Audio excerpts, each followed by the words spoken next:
For those that may not be aware, ERB recently revised umutengo wa mafuta aya fuel. ERB revised the price for a fuel. The same day, elo bachita announce ati mukwaine na ZESCO na baipera permission nangula ulusa to also revise the price of electricity. ZESCO has been failing to provide electricity to us. There is load shedding, everybody is aware.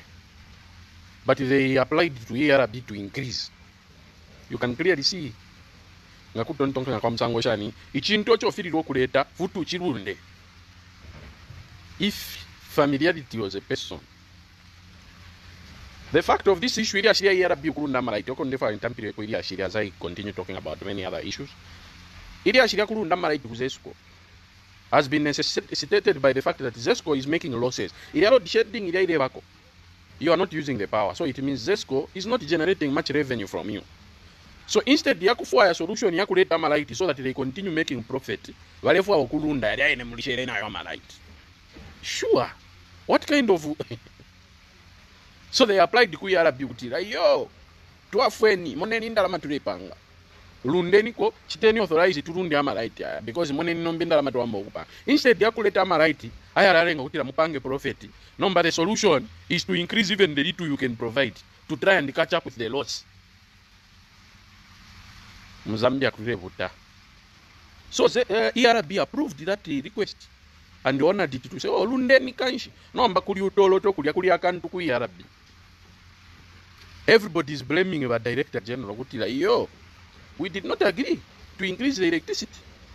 He's on his own. And the man has been sent packing on forced leave. Mudalero engage banombati. Ngani webo boss bonse bakwita kana besa. Ngafya pena ero kesa monati kanshi yari ama worship. Ama president worship yari bakupera ho mbomba nabo. Awe sure ya fake.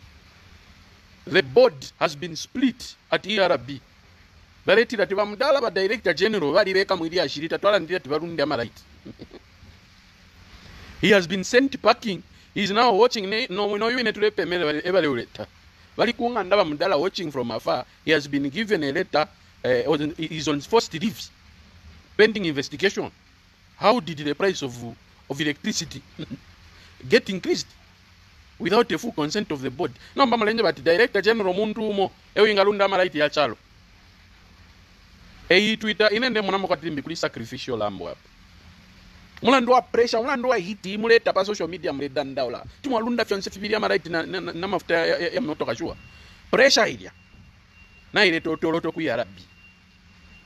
Na cheba timichu nkulata we kuli utoloto ku ntwanikani.